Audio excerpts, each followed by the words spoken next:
Hello student, स्वागत करता हूं आपका हाउस ऑफ टेक्नोलॉजी के इस चैनल पे। मेरा नाम है रजत और मुझे है 11 साल से ज़्यादा का इंडस्ट्री एक्सपीरियंस। इस चैनल पे मैं शेयर करता हूं अपनी नॉलेज और जो मैंने सीखा है इस इंडस्ट्री एक्सपीरियंस के दौरान। तो इस सीरीज़ में जो हम करंटली कवर कर रहे हैं, हम एसक्यूएल कवर कर रहे हैं एंड ये है थर्ड लेक्चर एसक्यूएल सीरीज़ का। तो आज हम कवर करने वाले हैं कुछ ऐसे बेसिक कॉन्सेप्ट्स जो कि बहुत ही मैंडेटरी लेवल पे आपको पता होने चाहिए, और ये बेसिकली डेटाबेस के कॉन्सेप्ट हैं। तो ये डायरेक्टली एसक्यूएल और किसी पर्टिकुलर माई सीक्वल और पीएलएसक्यूएल से एसोसिएटेड नहीं है। This is covering the whole database. ये वो कॉन्सेप्ट्स हैं जो कि आपको मैंडेटरीली पता होना ज़रूरी है। तो चलिए आगे बढ़ते हैं और स्टार्ट करते हैं वही बेसिक कॉन्सेप्ट्स। तो जैसा कि आप लोग मेरी स्क्रीन पे देख सकते हैं, आई जस्ट प्रिपेयर कि हम क्या क्या कवर करेंगे। तो सबसे पहला है हमारा डेटाबेस। तो डेटाबेस क्या होता है? डेटाबेस को आप सिंपली याद रख सकते हैं, database is a storage container. Storage container का मतलब क्या है? स्टोरेज मतलब जहां पे आप कुछ सेव कर सकते हो, कंटेनर मतलब एक बकेट। तो बेसिकली इसका सबसे बेसिक एग्जांपल है जो आपके लैपटॉप में आपकी हार्ड डिस्क होती है, जिसके अंदर आपके फोल्डर होते हैं। जैसे आपका मूवी का फोल्डर है, सॉन्ग्स का फोल्डर है, आपके डॉक्यूमेंट्स का फोल्डर है। तो सिमिलरली वो जो आपकी हार्ड डिस्क है वो एक डेटाबेस है और उसके अंदर डिफरेंट डिफरेंट टाइप के फोल्डर्स और सब स्ट्रक्चर अवेलेबल हैं। तो जब भी हम डेटाबेस की बात करते हैं तो सबसे पहले इसको समझने के लिए आपको एग्जांपल्स पता होने चाहिए कि डेटाबेस है क्या। तो it's a collection of similar और रिलेशनल टाइप ऑफ टेबल्स। अब इसको आप समझ सकते हैं, इसके लिए हम एग्जांपल लेंगे। सबसे पहले सबसे बेसिक एग्जांपल जो कि होगा हमारा कॉलेज। तो आप जिस भी कॉलेज में पढ़ते हैं, आपसे पहले भी बहुत सारे बैच आए हैं, आपके बाद भी बैचेस आने वाले हैं। आप लोग भी काफ़ी ज़्यादा हैं, बीटेक के स्टूडेंट्स हैं, एमबीए के स्टूडेंट्स हैं, एमसीए के स्टूडेंट्स हैं, बहुत सारे डिफरेंट डिफरेंट स्टूडेंट्स होते हैं। अब वहाँ पे आप इसको अगर समझेंगे तो उसमें कॉलेज के पास होता है स्टूडेंट्स का डेटा। स्टूडेंट्स जो कि उनके ओल्ड स्टूडेंट्स हैं, उनके न्यू स्टूडेंट्स हैं। बट जो आपकी स्टूडेंट आईडी होती है उसके बेसिस पे कॉलेज कभी भी डेटाबेस से निकाल सकता है कि ये जो स्टूडेंट है इसकी डिटेल क्या है। तो आप समझ सकते हैं कि कॉलेज का जो डेटाबेस होता है, this is one of the basic example कि डेटाबेस यूज कहां पे होता है और ये है क्या। Okay, similarly it's a basic unit जहां हर कंपनी इसको यूज करती है अपने डेटा को स्टोर करने के लिए। तो इसको हम सिंपली डेटाबेस कहते हैं। अब मूव करते हैं नेक्स्ट टॉपिक की तरफ, जो कि हमारा स्कीमा। स्कीमा को आप इस तरह से समझ सकते हैं कि जो स्कीमा है, schema is subset of database but it does not have real data. Real data, real data से मेरा मतलब क्या है कि इसमें फिजिकल डेटा कभी स्टोर नहीं किया जाता है। तो स्कीमा इज अ सबसेट, ये एक तरीके से डेटा को किस तरह से ऑर्गेनाइज किया जाएगा डेटाबेस के अंदर, ये आपको वो बताता है। तो स्कीमा लेवल पे जब आपके पास डेटा होता है, स्कीमा सारी चीज़ें जो डेटाबेस के अंदर स्टोर करती हैं उनके बारे में अपने पास इंफॉर्मेशन रखता है। जैसे कि टेबल्स हैं, टेबल्स क्या होती हैं हम अभी आएंगे। उसके बाद व्यूज़ हैं, उसके बाद इंडेक्सेस हैं। तो ये सारी इंफॉर्मेशन जो है ये स्कीमा के अंदर होता है। प्लस टेबल्स के रिलेशनशिप हैं। टेबल का रिलेशनशिप से मेरा मतलब है कि कुछ टेबल आपस में जुड़ी हुई होती हैं। जैसे कि अगर एक कस्टमर, बैंक के कस्टमर की आप बात करो, तो एक में उसका क्रेडिट कार्ड का डेटा है तो क्रेडिट कार्ड की टेबल अलग है, एक में उसका पर्सनल डेटा है तो वो डेटा अलग है। तो इस तरह के रिलेशनशिप, ये बेसिकली जो आपकी चारों चीजें होती हैं, this is part of your schema. But जो फिजिकल डेटा आपका स्टोर होता है वो स्कीमा के पास नहीं होता है। तो ये चीज जरूर याद रखिएगा कि जो स्कीमा है, it doesn't have the actual data. Okay, so this is our schema, second thing. Now let's move to the third thing which is table. Table को आप सिंपली समझ सकते हैं, table is a structured collection. It is a structured collection. Structured collection से मेरा मतलब क्या है? टेबल दो चीजों से मिलकर बनती है। टेबल का एग्जांपल हम यहां पे लेते हैं। टेबल में एक तरफ आपके पास होते हैं कॉलम्स, जो कि है for example name, age, gender. पहले बंदे का नाम है ए, दूसरे बंदे का नाम है बी, एज है इसकी 20 साल, इसकी 30 साल, इसका जेंडर है मेल, इसका है लेट्स से फीमेल। तो जो ये नेम है this is your column. Similarly ये जो रो है ए की, A20 एंड M, ये जो पूरी है ये एक रो है। तो रो और कॉलम का जो कॉम्बिनेशन है, रो एंड कॉलम, ये जो टर्मिनोलॉजी है स्टूडेंट्स ये कुछ जगह पे डिफरेंट हो सकती है। जो कि कॉलम है कुछ लोग उसको फील्ड बोलेंगे, और रो के लिए भी ऑब्जर्वेशन वर्ड भी यूज होता है। तो इससे आप कंफ्यूज मत होइएगा, मतलब आप एक ही चीज के बारे में बात कर रहे हैं। तो basically table is a structured collection of data which have basic to entity. एक है आपका कॉलम, दूसरा है आपका रो। तो ये है हमारी टेबल्स। अब हमारा जो फोर्थ टॉपिक है दैट इज व्यूज। तो अब आप इसको ऐसे समझ सकते हैं कि व्यूज बेसिकली क्या होता है। View is something, it is like a table, but view में आपका जो फिजिकल स्टोरेज होता है, फिजिकल स्टोरेज की जरूरत नहीं पड़ती है। It is more over like a query. So मैं यह लिख भी देता हूं, it does not have physical storage. जो व्यू है ये एक क्वेरी की तरह काम करता है, और ये बहुत ही कम स्पेस लेता है। तो बेसिकली आप इसको इस तरह से समझ सकते हैं कि अगर कोई टेबल है जिसका जो फिजिकल साइज है वो 2 GB है, तो हो सकता है जब हम उसका व्यू क्रिएट करें तो वो 20 MB का बने, हो सकता है 2 MB का बने, हो सकता है इससे भी छोटा बने। तो ये जो 2 GB है ये है आपकी टेबल जो कि इसने डेटाबेस में स्पेस लिया है, और ये है साइज आपके व्यू का। बट व्यू में कभी भी फिजिकल डेटा इन्वॉल्व नहीं होता है। तो व्यू क्या करता है, तो इट्स लाइक अ क्वेरी।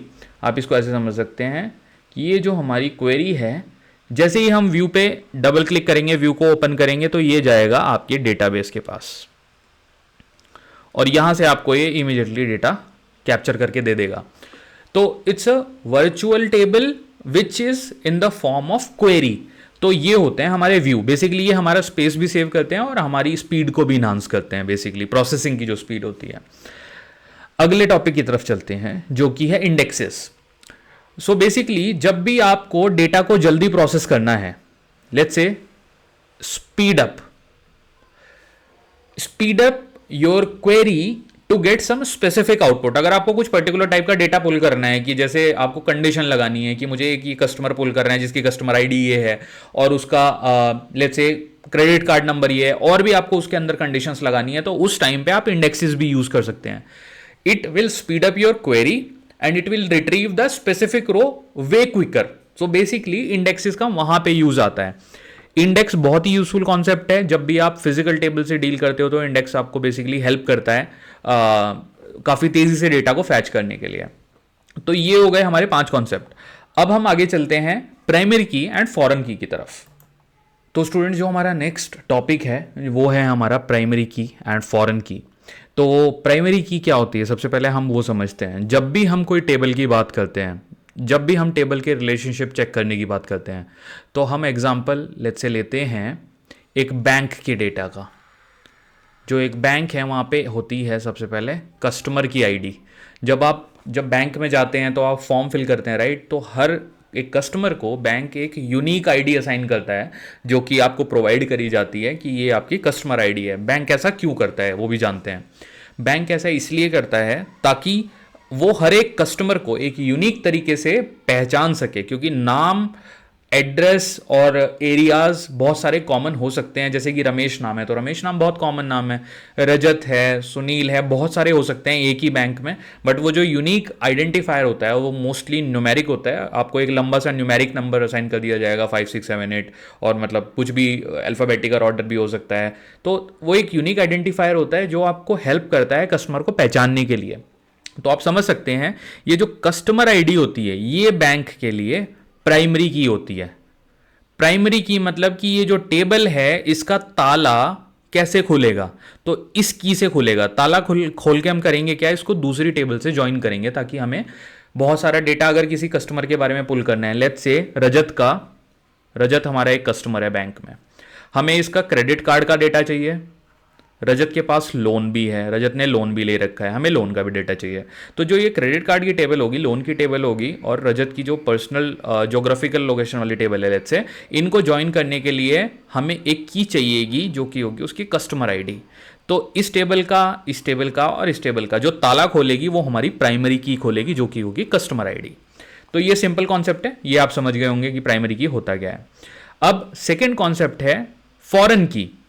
तो फॉरेन की क्या होती है? Foreign key is a field in any table that refer to the primary key in another table. Simple, इसको आप हल्का सा स्लो करके सुनिएगा तो आप समझ पाएंगे। अब इसका एग्जाम्पल मैं आपको देता हूं कि फॉरेन की का एग्जाम्पल बेस्ट है क्या।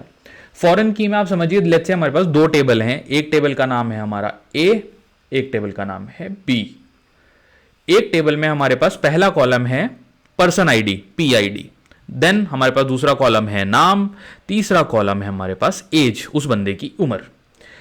एक है हमारे पास टेबल बी जिसमें हमारे पास है ऑर्डर आईडी, देन हमारे पास ऑर्डर नंबर, उस बंदे का order number, and personal ID. तो आप देख पा रहे होंगे यहां पे कॉमन जो कॉलम है वो है ये पर्सन आईडी, और यहां पे भी आपके पास पर्सन आईडी। तो टेबल ए में जो पर्सन आईडी है ये इसके लिए प्राइमरी की है, क्योंकि ये इस टेबल के लिए रास्ता खोलेगी दूसरी टेबल से ज्वाइन होने का, तो इसलिए इसको बोलेंगे पर्सन प्राइमरी की यहां पे। सिमिलरली अगर ये वाली पर्सन आईडी जो है, ये इन दोनों टेबल का म्यूचुअल रिलेशनशिप पर्सन आईडी के बेसिस पे ही कैलकुलेट हो पाएगा। तो ये जो पर्सन आईडी है, this will act as a foreign key for this table. ये इस टेबल के लिए फॉरेन की है। फॉरेन की का क्या मतलब हुआ? एक दूर की बेसिकली। तो ये उसके लिए रास्ता खोल रही है दोनों टेबल को ज्वाइन करने का, तो इससे हम टेबल ए और टेबल बी को ज्वाइन कर पाएंगे। तो ये स्लाइड डिफरेंस है, एक टेबल की जो प्राइमरी की हो सकती है वो दूसरी टेबल के लिए एज अ फॉरेन की एक्ट कर सकती है। तो यही डिफरेंस होता है प्राइमरी की एंड फॉरेन की में। तो ये हमारा फॉरेन की और प्राइमरी की का कॉन्सेप्ट कवर हो गया। एक दो और कॉन्सेप्ट है, अब हम उनकी तरफ चलते हैं। अब देखते हैं नॉर्मलाइजेशन क्या होता है। तो नॉर्मलाइजेशन एक प्रोसेस है। नॉर्मलाइजेशन में हम बेसिकली करते क्या हैं, जो हमारे पास एक डेटाबेस में टेबल होती है, राइट। तो लेट्स से कि हमें उसकी रिडंडेंसी इंप्रूव करनी है और हमें उसकी डेटा इंटीग्रिटी को इंप्रूव करना है। तो बेसिकली नॉर्मलाइजेशन जो टेक्निक है ये यूज़ होती है reduce redundancy and improve data integrity. तो बेसिकली ये इंश्योर करती है कि आपका जो डेटा है वो प्रॉपरली मल्टीपल चंक्स में डिवाइड हो जाए और उसको आप डेटाबेस के अंदर स्टोर कर लेंगे बेसिकली। अब जो नॉर्मलाइजेशन होता है ये मल्टीपल वेज में होता है बेसिकली, और आप कह सकते हो कि डिफरेंट फॉर्म्स होती हैं। तो आप कई बार पढ़ेंगे, जब कॉन्सेप्ट्स के बारे में पढ़ेंगे कि 1NF, सिमिलरली 2NF, ऐसे करके अप टू BCNF। तो ये आपका नॉर्मलाइजेशन टेक्निक होता है। फिर हमारा एक और टेक्निक होता है जो कि हमारा होता है डीनॉर्मलाइजेशन। नॉर्मलाइजेशन वो इसका एकदम ऑपोजिट होता है।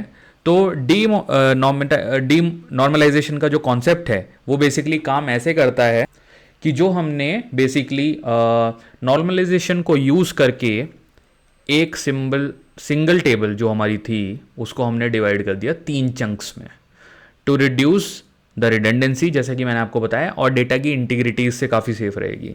तो जो डी नॉर्मलाइजेशन होता है ये इसका जस्ट ऑपोजिट है कि मल्टीपल टेबल जो आपकी हैं उनको एक साथ कंबाइन करके एक सिंगल रीडेबल फॉर्मेट में लाना, और उससे क्या होता है बेसिकली, उससे आपकी जो परफॉर्मेंस है टेबल की वो इम्प्रूव होगी।